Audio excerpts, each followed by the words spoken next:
ನಿಮ್ಮ ಒಂದು ಹೃದಯಕ್ಕೆ ತುಂಬ ಪ್ರೆಷರ್ ಬೀಳುತ್ತೆ ಸರ್. ಏನು ನೀವು ಡಂಬಲ್ಸ್ ಮಾಡಿರ್ಬೋದು ಅಥವಾ ಇದನ್ನು ನಡಿಬೋದು, ಅದು ಆ್ಯಕ್ಚುಲಿ ನೀವೇನಾದ್ರು ಸ್ಪೋರ್ಟ್ಸ್ ಪರ್ಸನ್ ಇದ್ದರೆ ಮಾತ್ರ ಅದೊಂದು 5 ವರ್ಷ ಮಾಡಿ ಬಿಟ್ಬಿಡ್ಬೇಕಷ್ಟೆ. ಯಾಕೆ ಸಡನ್ ಕಾರ್ಡಿಯಾಕ್ ಅರೆಸ್ಟ್ ಆಗುತ್ತೆ? ಈಗ ಪುನೀತ್ಗೆ ಯಾಕಾಯಿತು? ಒಂದು ಸಡನ್ ಕಾರ್ಡಿಯಾಕ್ ಅರೆಸ್ಟ್. ಜಿಮ್ ಮಾಡ್ತಾ ಮಾಡ್ತಾ ಏನಾಗುತ್ತೆ ಸರ್, ನಮ್ಮ ಹಾರ್ಟ್ ಮೇಲೆ ಪ್ರೆಷರ್ ಬಿದ್ದು ನಿಮಗೆ ಗೊತ್ತಿಲ್ಲದೆ ಇದ್ದಂಗೆ ಅದು BP ಎಲ್ಲ ಡೆವಲಪ್ ಆಗ್ತಾ ಇರುತ್ತೆ.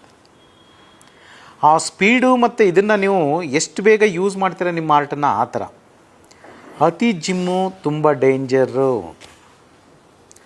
ಫಾರ್ ಎಕ್ಸಾಂಪಲ್, ಇನ್ನೂ ನಾವು ಆಡು ಭಾಷೆನಲ್ಲೇ ಹೇಳಬೇಕು ಅಂದರೆ, ಈಗ ನಿಮ್ಮ ಸ್ಕೂಟ್ರನ್ನ ಫಸ್ಟ್ ಗೇರ್ಲೇ ಓಡಿಸಿದ್ರೆ ಅದು ಬಾಳಿಕೆ ಬರುತ್ತಾ, ಮೈಲೇಜ್ ಬರುತ್ತಾ?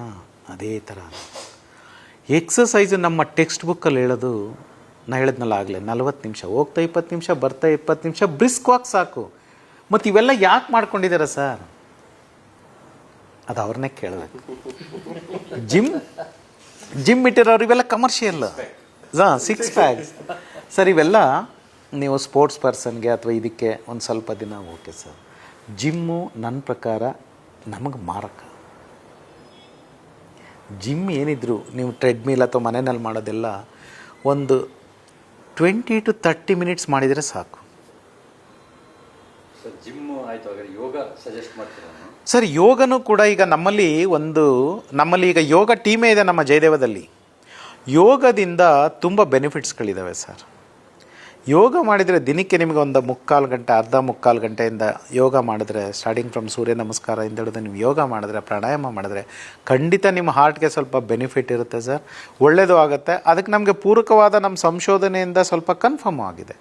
ನಮ್ಮಲ್ಲಿ ಜಯದೇವದಲ್ಲಿ ಯೋಗ ಟೀಮ್ನೇ ಇಟ್ಟಿದ್ದೀವಿ. ಯೋಗ ಟೀಚರ್ನೇ ಒಂದು 5-6 ಜನ ನೇಮಕ ಮಾಡಿಬಿಟ್ಟಿದ್ದೀವಿ ಪರ್ಮನೆಂಟ್. ಅವರೆಲ್ಲ ಅವ್ರ ಕೆಲಸ ಏನು, ಪ್ರತಿಯೊಬ್ಬ ರೋಗಿಗಳಿಗೂ ಹಾರ್ಟ್ ಅಟ್ಯಾಕಾಗಿ ನಾವು ಡಿಸ್ಚಾರ್ಜ್ ಮಾಡ್ತೀವಲ್ಲ, ಆವತ್ತು ಅವ್ರಿಗೆ ಯೋಗ ಹೇಳ್ಕೊಡ್ಬೇಕು, ಡಯಟ್ ಹೇಳ್ಕೊಡ್ಬೇಕು. ಡಯಟಿಷಿಯನ್ 15 ಜನ ಇದ್ದಾರೆ, ಯೋಗ ಟೀಚರು 7-8 ಜನ ಇದ್ದಾರೆ.